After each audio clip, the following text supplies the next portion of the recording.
Vision India Forum welcomes Professor Ram Gopal Rao ji. Namaskar, sir. Good afternoon. Former Director, Indian Institute of Technology, Delhi. The Road to 2047 series warmly welcomes the distinguished professor from the global giant of education, IIT. The topic today that we've chosen amongst all the beautiful, important issues relevant for the nation's growth story going forward into the year 2047. Today, the issue at hand is IIT. The unparalleled institutional framework of Indian Institute of Technology through the experiences and the lens of former director IIT Delhi, Professor V. Ram Gopal Rao. Take us through the history, the backdrop, the relevance, the current systems, the lacunae, the gaps, the areas of improvement, and the future that the IITs behold in terms of providing the most quality education that we as a nation deserve, and we as a nation would strive further to ensure that India becomes a numero uno country in the world, which provides you knowledge like we did centuries ago to the entire world. We dissipated knowledge. Similarly, IITs today, the Nalandas of the age today, should be able to give us the best of knowledge resources for the global work, for the global, advancement. Professor V. Ram Gopal Rao has the distinguished experience of handling top institutions in the country, IIT being his past assignment. Now he is currently the director, the vice chancellor of BITS Pilani, one of another top giants of education in the country. So, Professor V. Ram Gopal Rao ji, thank you so much for joining us. Over to you. Take us through the IIT files. Thank you very much. Thanks for having me. And as you all know, I spent 25 years initially as a faculty member at IIT Bombay for 18 years, and then at IIT Delhi for 7 years, of which 6 years as the director of the institute. And about less than 3 months ago, I moved to BITS Pilani as a group vice chancellor here. As many of you might know, BITS Pilani is a 60-year-old institute created alongside IITs and in the private sector with 5 campuses now. It's a large system. And so I am now experiencing firsthand what a quality private educational institution looks like. So I think it has been a very pleasant journey. And looking at the IITs, as you have all heard, seen and experienced, IITs are our most well-known brands outside. When anyone outside thinks of higher education in India, the IITs naturally come to mind. But IITs also, in a way, shape the school education in the country, though indirectly, because the examinations that IITs conduct, the JEE Advanced examination, still happens to be probably the toughest examination in the world. And examination has been happening for over 60 years, and you will never find the questions getting repeated. I mean, though the syllabus remains almost similar, but I think the credit must go to these faculty members that who set the question papers, that the quality of examination has remained intact. It's a very high quality kind of an examination that tests the understanding of concepts, not the rote learning or memory of a student, and the basic understanding of these concepts. And I think it has remained sacrosanct for Indian higher education system, the way IITs conduct their examination, the very flexible way the admissions are made in IITs. And like I've said, the IIT, the JEE Advanced are also set a standard for maths, physics, chemistry in the country. I mean, if you want to know what is the highest level of mathematics at the school level, what is the highest level of physics or chemistry kind of subjects, you just need to look at the IIT question papers, and you realize that this is the level that you need to be when you are in 11th and 12th standard. So I think that's an indirect thing that IITs have done. The success of IITs, I would primarily attribute it to the quality of students who come in. Now, of course, the examinations are set by the faculty members in IITs. So therefore, the the quality is always ensured, and the transparent way the admissions are made, everything is crystal clear. There is no other way to enter IITs other than the standard examination process.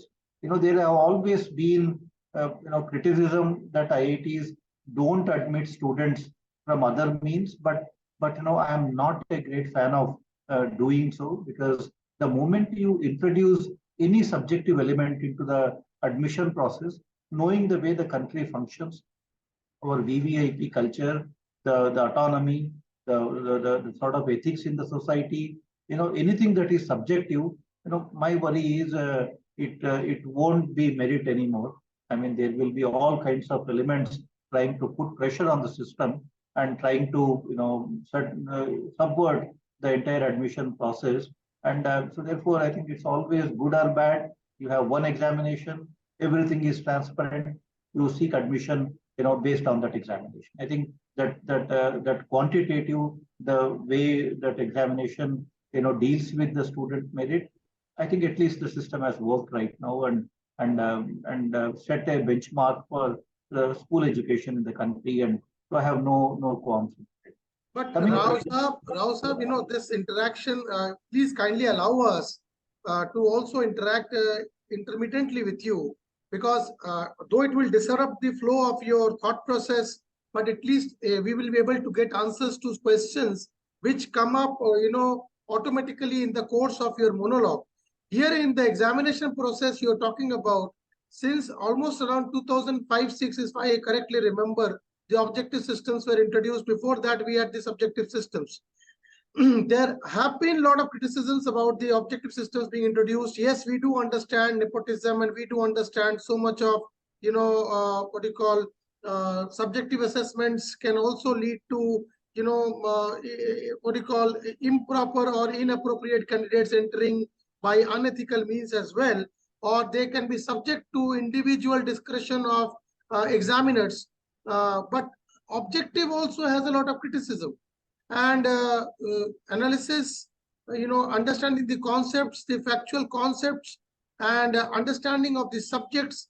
Do you think objective test examination process can really filter the entire process of finding the best students who have captured the element of, entire conceptual knowledge which IITs demand? And don't you think that affects the quality of student intake, which is happening over the last 17, 18 years compared to the last 55 years from 1950, since IIT Kharagpur was formulated? Yeah, no, that's a good point, a good way to look at it. And the subjective examination, the only issue is the paper valuation, because 1 mark here and there, can destroy the chances of a candidate. So therefore, and also the large number of students appearing for these examinations, whatever steps you may take, at the end of the day, there will be the subjective element that will get in the process. So the objective process, though it's all objective questions, but if you actually carefully look at the JEE advanced questions, they test the understanding of a student. It's not easy to answer any of those questions by just mugging up something. So generally the tendency that one thinks is objective, meaning I have read it somewhere. Therefore, if I read those 3 answers, I suddenly get that in mind. One of the answers. Therefore, I take that kind of it. These objective questions are not like that. To actually solve that question, you need to go to the pen and paper, and you need to solve the entire problem so that you get the right answer which you can enter there. And so therefore, though it looks objective, kind of a thing, but that is only because. Sir, is there negative marking? Is there negative marking in the? There is negative marking. So there is negative marking in the examination. So therefore, you cannot take chances by just ticking things. Another criticism of objective questioning, which also is followed in the examinations like CAT, another IIM entrance examinations, is sometimes candidates who are lucky and go for some kind of, arbitrary, ticking of the answers can also get through. This is a very raw question, but do you think something like this is also possible from a sampling perspective? No. It's just not possible, because there is a negative marking, and nobody can just randomly tick anything and get through the examination. So, in fact, the JEE advanced papers are or though they look objective because you want them to be machine gradable, but the questions are all subjective in nature. You have to go to the, you need, everybody is given a notebook where you can, actually solve the questions and before you enter the answer. That way, there is no problem on that front. And this examination has served a purpose. And, there are, of course, there can be other ways to admit students.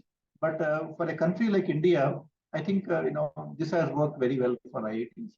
And that I would attribute as one of the reasons for the success of, the getting good quality students into the system. And the credit must go to faculty for maintaining those standards and year after year, ensuring that the questions don't get repeated. There is nothing like a question bank kind of it, because every time, you see new patterns, new questions, and all of that is happening. Of So course, and what about the minimum cutoff percentage in the class 12 examinations, which is so the subjective part of it, writing long essays and all of that is taken care of in the 12th standard. IITs also insist on the minimum percentage in the 12th standard. So therefore, if a student doesn't do well in the 12th standard, doesn't maintain those cutoffs, it's also reflects in the overall admission process, because there are cutoffs required. With all these things in place, is a huge criticism in terms of, you see, none of our interactions are critical or sensational, kind of controversy creating, that. So I'll just put this again as a part of the flow of conversation that we are having. Even the Nobel laureate, I read it somewhere, Mr. Venkatraman said that he could not get through any of the IITs as a student. And then, Vinod Khosla kind of people who are top, magnates in the Silicon Valley, even they say that IIT entrances probably are tougher than all the Ivy League university admissions put together. So why make it so tough that, despite such a dearth of resources and unless you get an IIT tag or you have that kind of a tag, you are not able to get a good job. I mean, even in India nowadays with liberalization, the economy opening up, why don't you increase the seats or probably reduce the kind of pressures on the students because they have to otherwise attend all the coaching institutions. Without these coaching institutions, I mean, 95% students, as they say, are not able to get through the IIT entrances. What do you have to say to all these issues?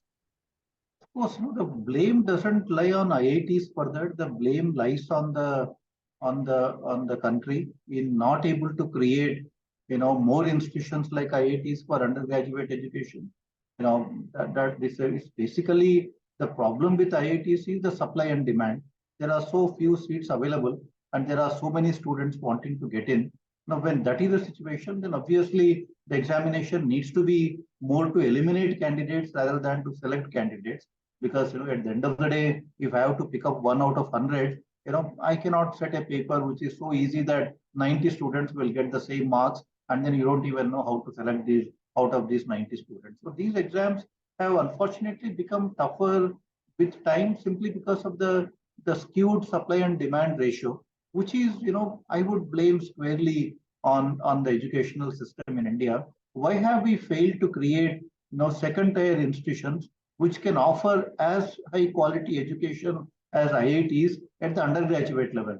What does it need to actually offer good quality undergraduate education? It doesn't require huge laboratories or anything. It basically requires good faculty, right? So why aren't we able to attract IIT quality faculty in other institutions? I think that is a question that we need to address at some point in time. I would think, this is all, whereas if you go to a country like US, right? In US also, there are, of course, Ivy League universities, the best universities. But even if you go to a second tier university in the US, the quality of education is still as good as the best university, right? You go to, the second tier institution, you will still receive very high quality education. And therefore, the quality might very gradually vary. And at the undergraduate level, it actually doesn't vary. Whether you go to MIT or any other second tier university, the quality of undergraduate education still remains the same. Sir, as a student, I was also preparing for an IIT entrance, and I realized that it was such a big difference, and the gap, not only the gap, the quality, the context, the scope of it, the questions at the board level and at the IIT entrance was so different that it was a catch-22 situation for a student like me who was not a brilliant student. So how do you, what do you suggest for the education system of this country to try and align the science, class 12 science, process of education in such a way that to some extent it makes up for the IIT entrance preparations. Otherwise, if a student has to just focus on the IIT, the students are starting from class 6, class 7, class 8, class 9 with the FITG and all these kind of coaching institutions, and their board examinations are getting affected in the process. So how do you balance the two? What are your suggestions for that? I think the school education, the quality of school education needs to come up. I mean, quality of education solely depends on the quality of teachers that you are able to recruit. I mean, why are IITs so good?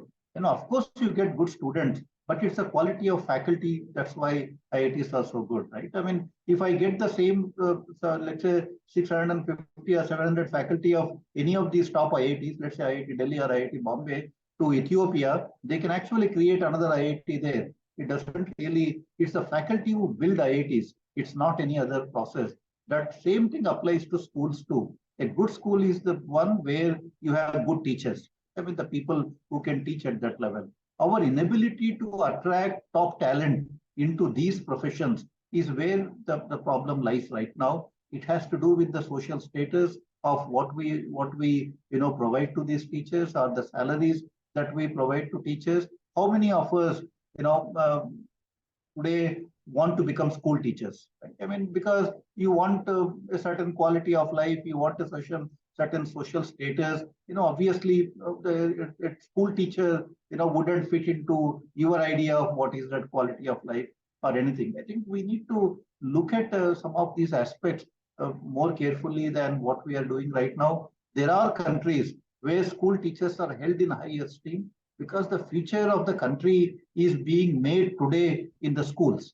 I think that is where we need to focus on imparting high quality education. For that, you need to make best people in the country to go and teach in our schools. So for that, the whole salary structures, the way we attract them. Some of the private schools are very good, right? If you look at it, look at the education system in India. At the school level, everybody wants to send their children to private schools, right? And at the higher education level, everybody wants to send their children to government institutions. So recently, the class 12 examination results were declared of CBSE and ICSE. Students, we did a research.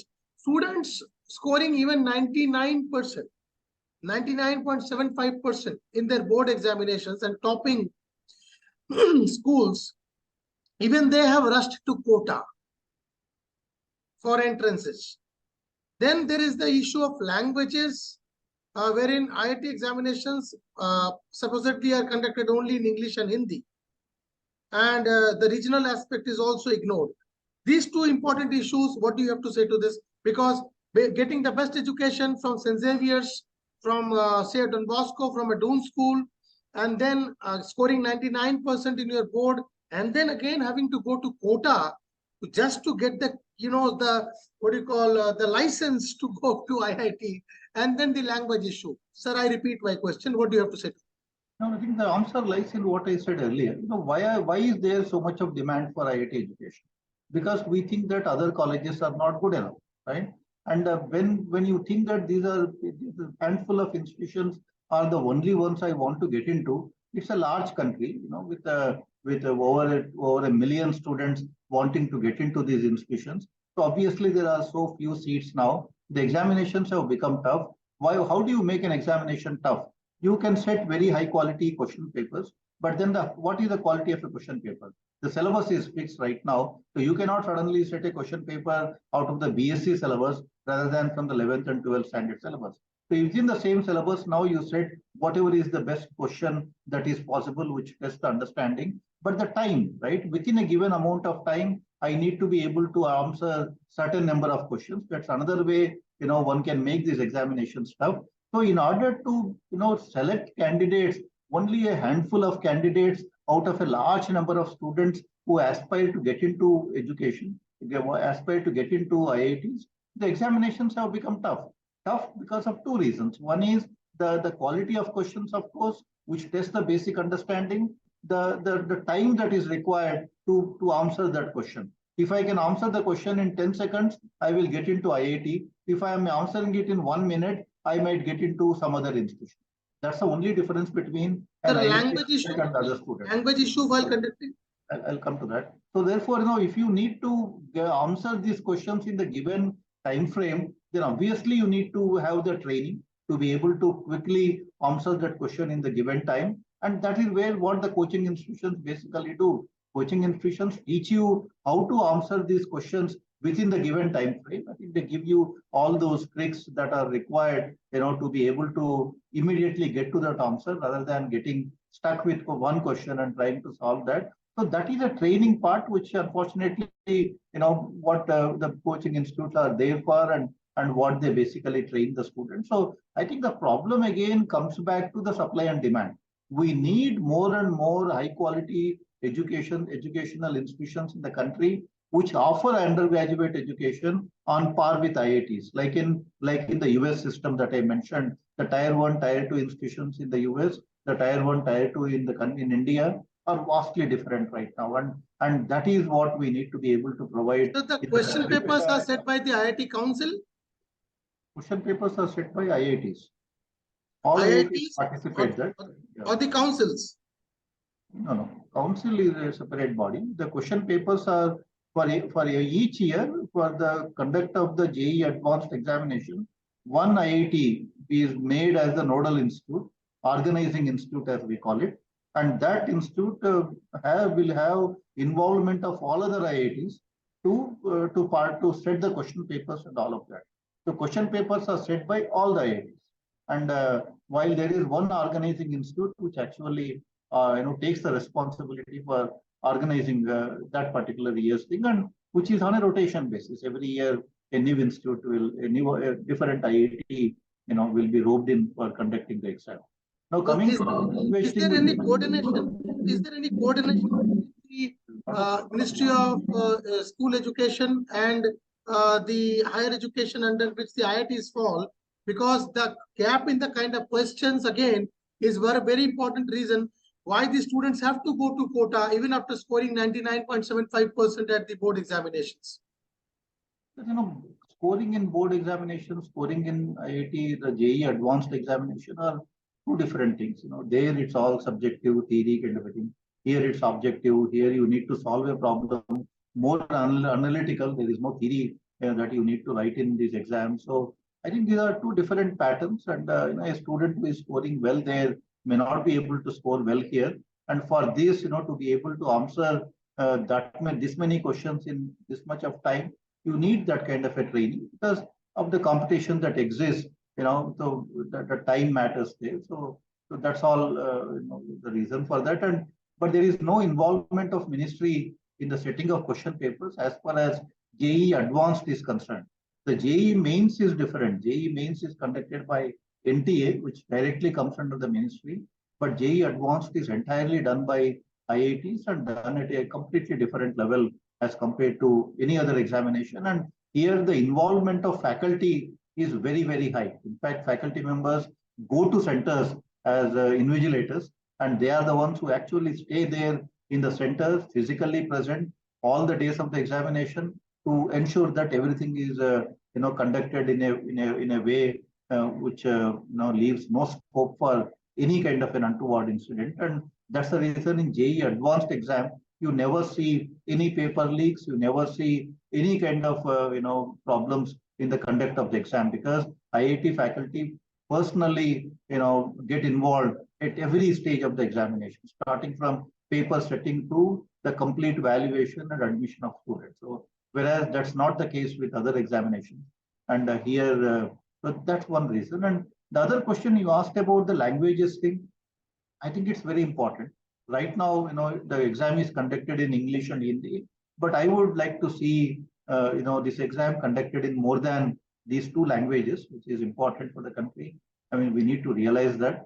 And we also need some a kind of a bridge courses in IITs, where we can, the students who take exams in other than English are able to move to English instruction over a period of time using these bridge courses. For example, a lot of Hindi medium students come to IIT Delhi, and IIT Delhi takes care of them through these bridge programs and through helping these students to cope up with the English language. And within 6 months to 1 year, they all move to English, and that has been working quite seamlessly right now. So because these are all bright students, they may have written the exam in a different language, but their analytical skills, their graphic grasping skills, they are all of a very high order. So therefore, for them learning another language and moving to that is not such a big deal. The country has been able to manage pretty well, but that's why I don't see any reason why we cannot have this examination conducted in more than these two languages. So there is also a lot of talk around the subsidized funding of this education vis-a-vis the brain drain that the IIT students leave the country in a huge, large in terms of the best of talents going to the big dollar companies in the US and other parts of the world. So how do you answer that question about subsidizing IIT education and then funding the development of these developed nations? No, that used to happen once upon a time. Let's say 20 years ago, it was a craze to go to US, and whole class, at least 80% of the class used to end up in the US. The saying at that time was the body reaches IIT, but the soul would have reached US category. But that's no longer true. If you look at IIT data, I did these studies when I was in IIT Delhi as a director. So less than 5% of students are actually going abroad right now, less than 5%. And many students now are able to find, challenging careers within the country. And one of the things IITians have done very well by staying back is all this unicorn boom, right? All these 107, 108 unicorns you see in the country, 2/3 of them have come out of just IITians alone. The rest have come from BITS, Pilani, and some of these other good institutions that you have in the country. But 2/3 of them have come out of IIT. How many of them take up research? The research, there are very few. That is again another problem which is hurting us badly, because since many of these students, whether they want to become entrepreneurs or take up a job, they are doing it after the BTech degree. They are not pursuing higher education.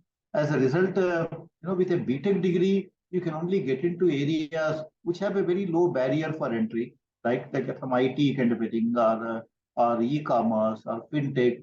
These are the options that are available for them with a BTech degree. But IITians, not getting into research careers would mean our capability to innovate in areas like biotechnology or quantum technology or nanotechnology is becoming very, very limited. So as a country now, with everybody dropping out after BTech degrees and looking for a job or looking for entrepreneurship options, the options become very, very limited for them.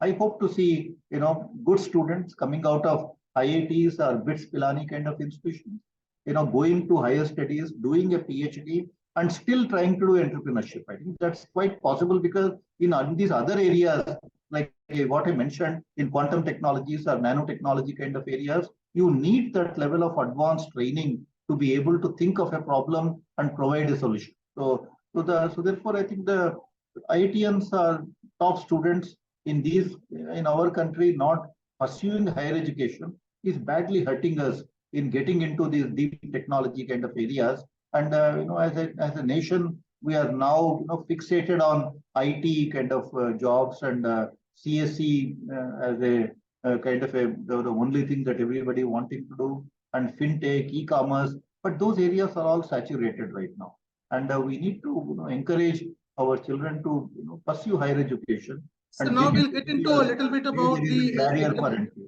Now we'll get into a little bit about the life at IITs. I mean, for the students, is extracurricular also given some importance? Are the core scholastics also given relevance in the IITs, or it is only developing the technical acumen? No, that's not true. There are lots of extracurricular activities. And in fact, sometimes we tend to overdo that in these campuses. And as a result, what happens is some students, don't take academics seriously. And because they have all the freedom now, and they tend to too much, they tend to have overemphasis on extracurricular activities rather than academics, and they develop backlogs, and that's another problem that IITs are dealing with right now. But if you look at any of the older IITs, there are something like 25 to 30 clubs right now, whether it is poetry or singing or playing instruments, or enough opportunities. And there also, each IIT also has major youth festivals which they organize, and these festivals are entirely organized by the students themselves without the involvement of IIT administration.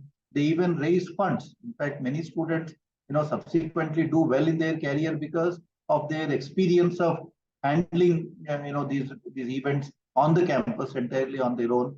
I am aware of IIT festivals where the funds raised are like close to 3-4 crores through sponsorships and other things, and students taking completely doing it on their own in terms of raising funds to organizing the entire event. And that also gives them those life skills that are required for them to pursue their career in the future. I think that also teaches them how to work as a team, work in a team, and the peer learning.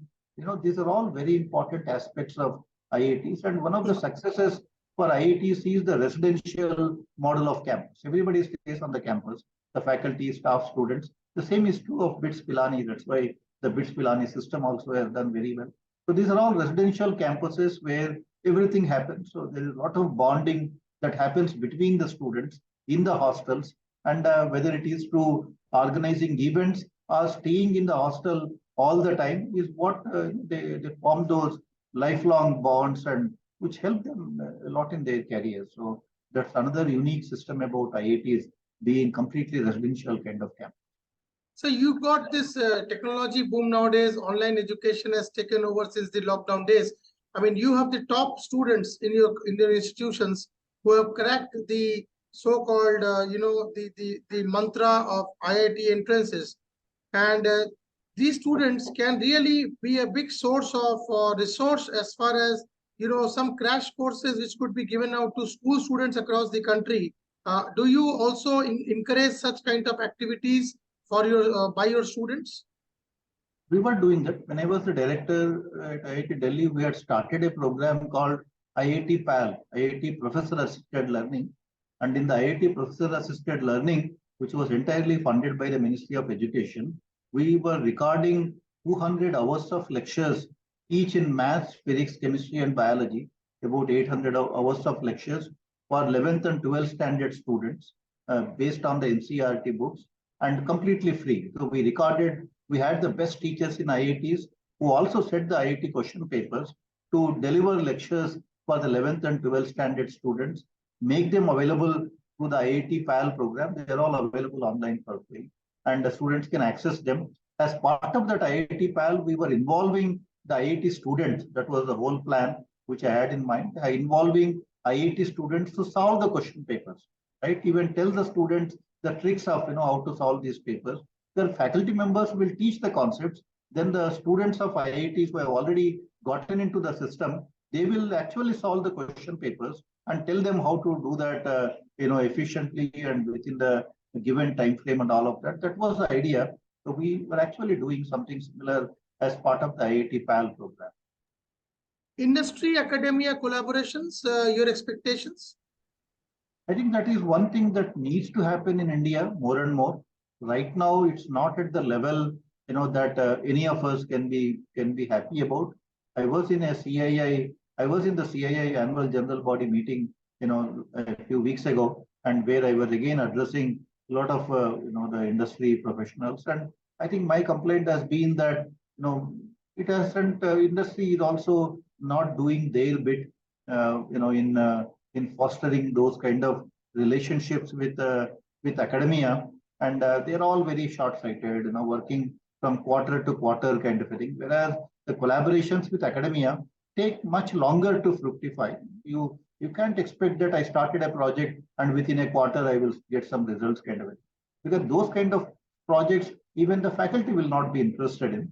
And they can be done as consultancy projects, that many are doing. But if you want to develop new technologies, if you want to improve on your products or efficiency of a product in whatever way you want to measure it, I think that is a long-term kind of a project. And industries need to, continue to support such research activities, work with the faculty, engage the students, and then slowly the results will come. But that sort of a patience and perseverance is what is lacking in most of what is the kind of role? collaborations. What is the then in that case? What are the centers of excellence and incubation hubs doing, which these corporates are boasting about day in and day out across all forums? There is some work happening, but one thing which is also happening more and more in IITs is the startup culture. There are many faculty members now who have startups. For example, I also have two startups, both at IIT Bombay, NanoSniff and SoilSense. So both these startups have products now in the market.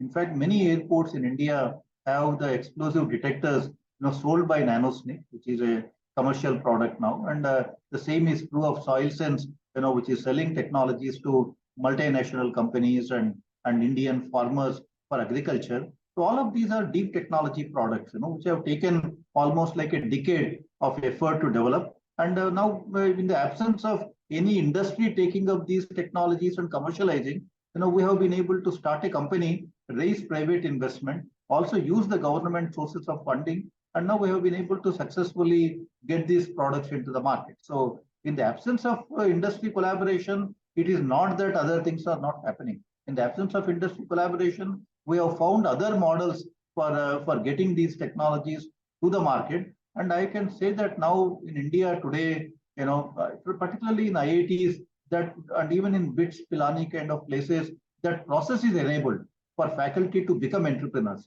and getting their technologies into the market. But with the help of industry, probably things could have been faster. And even industry, many industries today are interested in getting connected with us through the startups. They may not want to directly engage with the institute, but they don't mind engaging with the incubators, so that they also keep track of what is happening in these startups, either acquire these startups or invest in these startups. That's also something that is happening, more and more. So startups are in a way acting as a bridge between academia and industry. Maybe that's a new model for the country. While we have skipped that academia industry kind of a model, that collaboration phase, but we are now, getting into academia industry collaboration with startups acting as a bridge. I think which might also be fine in the future. But there are many good startups now coming out of IITs in the deep technology space, and that I see, as a great feature. You see any scope? You see any scope for divestment in terms of privatization with the IITs? There is nothing. I mean, government needs to be involved. Of course, the private players can fund research. The philanthropy kind of funding is also required. I mean, the connect with the private industries or private players could be through research collaborations. But other than that, I don't know. Even the hostels. Commercialization of research with the private players. Do you encourage that? There is nothing like commercialization of research, because research always has a very long lead time. If I invest in research, the returns will not come in a year.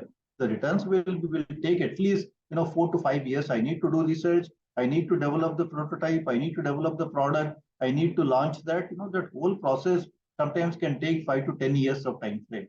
And so therefore, private players investing in research, from the point of getting returns, is not a very easy thing for many of such private players. So they don't really do that. But the industries on the other hand, engage with the faculty, engage with the researchers in these institutions, work on products, and then because they have already some products in the market earning revenues, they want to expand their portfolio by working with these researchers, so that they can develop new products or they can enhance the efficiency of existing products. And some of these are definitely possible too. IIT Madras has been leading the show over the last few years as far as the NIRF. and other institutions, almost 23 of them now, I mean, are following the footsteps. IIT Madras continuously over 7 years and overall category topping for last 4 years. I mean, what do they do so nice, which probably others need to follow the footsteps or replicate to probably outshine their, compatriot or their colleague IIT Madras? What are your suggestions? IIT Madras is like any other IIT. I don't think there is anything, vastly different that IIT Madras is doing, which other IITs are not doing. The difference is they have done the industry connect part very well. The one thing which IIT Madras has done very well compared to other IITs is creating a technology park on the campus. A technology park is the place where industries come and do their research, by taking space in the technology park. And in the process, they get to engage faculty and students. That is one thing which IIT Madras has done much better than any other IIT. And that is what has propelled them, a little bit more than other IITs. But otherwise, if you take the top 5 IITs, give or take a little bit here and there, they are all the same. I mean, somebody may have a better PRO, so therefore there is a better public relations. Somebody may not be doing it effectively, but I have seen all these 5 IITs closely. I would say that all the 5 older IITs have been at the same level when it comes to any parameter. In some parameters, somebody may be doing better. In other parameters, somebody may be. The CAGR pointed out specific CAGR, the Comptroller Auditor General, has pointed out specific lacunae in terms of faculty, quality of faculty, research, infrastructure with various IITs. Where you, if I talk about specifically, say IIT Madras vis-a-vis other IITs, what would you have to say to that CAGR observation? No, I don't think these kind of auditors and all of them even understand how these systems work. There is hardly any appreciation of what happens in these institutions. I have interacted with all of these agencies closely when I was a director. I don't think there is anything really wrong with any of these institutions. Of course, there is always scope for improvement. There is always scope to go to the next level. But given the limitations these institutions have, given the lack of autonomy these institutions have, they are doing the best that they can. I think I have seen these institutions closely, and I can actually tell you that there is nothing that's going wrong with this. I mean, we need to invest more. We need to provide them more autonomy. We need to create a proper financial model for these institutions to run. But I'm not going to buy this argument that this is wrong. And 2-3 more minutes. How would you justify, politicization in the campuses is something which is kind of diabetes, which is catching up fast with the social media and other things. IIT is no different, and IITs have not been left behind in terms of especially the OBC, Dalit, and even the suicide issues cropping up time and again. TISS, for example, had also published a report on this. Your take on, this kind of stigma that such highest quality institution is now being answerable for. The thing is, after all, these institutions live in the same society, so you cannot keep them away from what is happening outside. Unfortunately, that is a fact of life. And but my only way to look at it is these are like our top 1%, right? I mean, the kind of students we have, the kind of faculty we have, we need to leave them away. We cannot, whatever you apply to the remaining 99%, there is no need to apply the same template on these 1% institutions and bring them down and make them answerable to all the ills of the society and all of that. I think we have created this brand now. It has taken us 75 years or maybe over 65 years.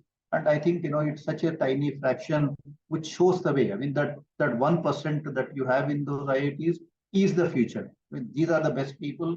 That is where every institution wants to go to eventually. They set the benchmarks for the education in the country, whether it is higher education or school education. My only appeal and regret, everything is we need to leave them alone. I mean, we need to ensure that whatever it takes to maintain that brand, we must do that and not apply the templates that we apply to the rest of the 99% to these institutions, rather apply the template of this 1% to the rest of the 99% to bring up the education quality and standard in this country. I think, we must just leave them alone and provide them the funding, take care of their issues, and just help them go to that next level. I mean, these institutions have that potential.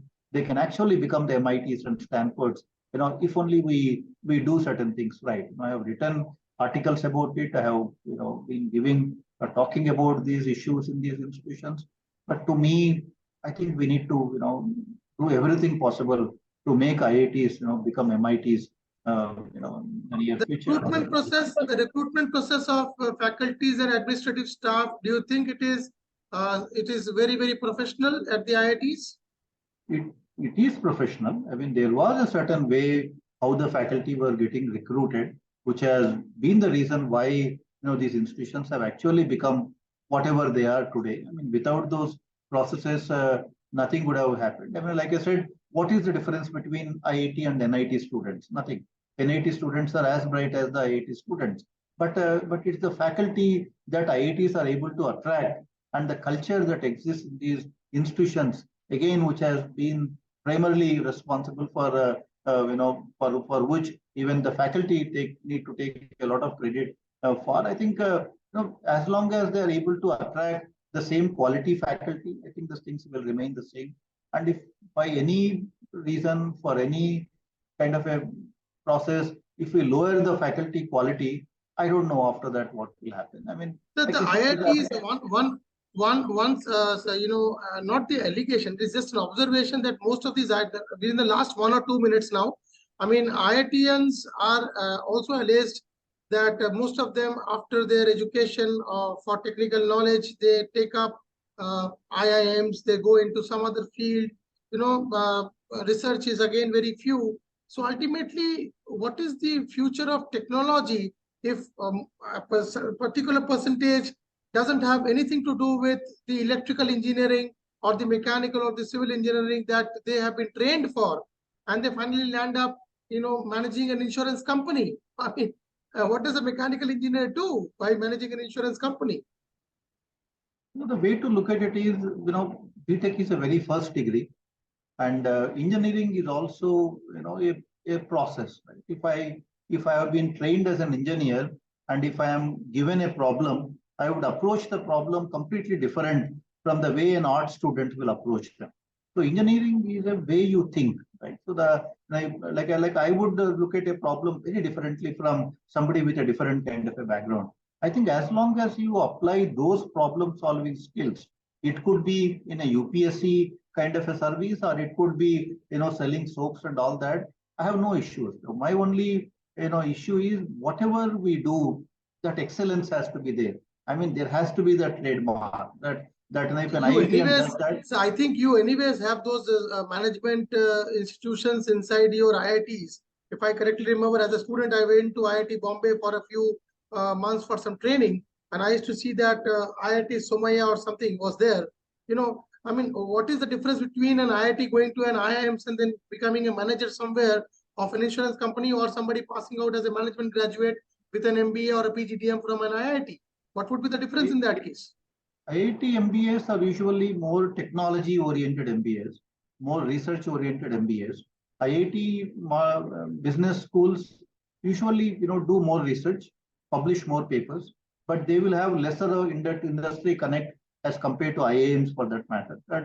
But if you look at NIRF rankings on the research impact, IITs will always be on top. Even their management schools will be on top as compared to IIM kind of a comparison. So I think they have a certain flavor.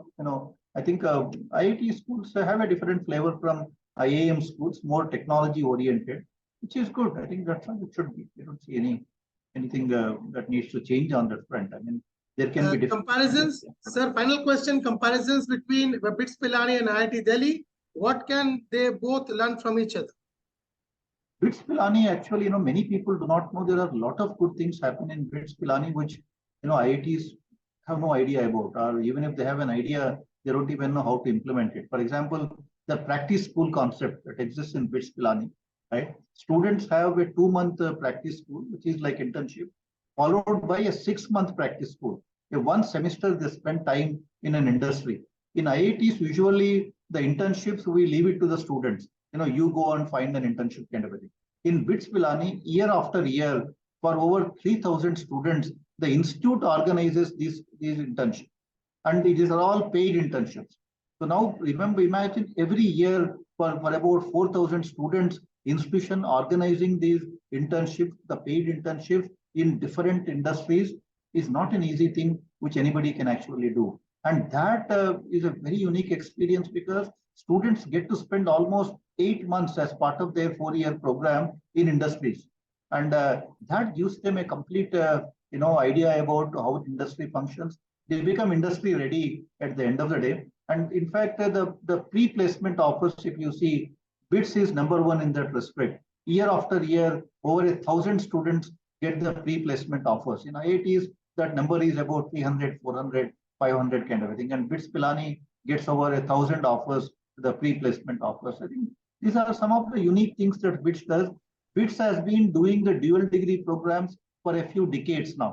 In fact, BITS was the first institute to introduce the dual degree program because BITS was created in collaboration with MIT USA. There were MIT professors here in BITS Pilani, who designed the curriculum, trained the faculty. A lot of innovation went into, building the BITS Pilani curriculum, and which has continued for a very long time. I think some of these are great things. IIT Delhi is a little bit ahead in terms of research.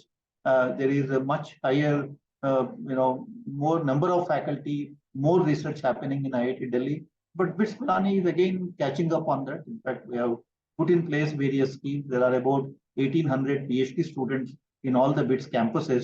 We are trying to double that number in the next 3 to 5 years. So that will again bring up the research. We are recruiting faculty now who are more research oriented as well, creating a research track for them.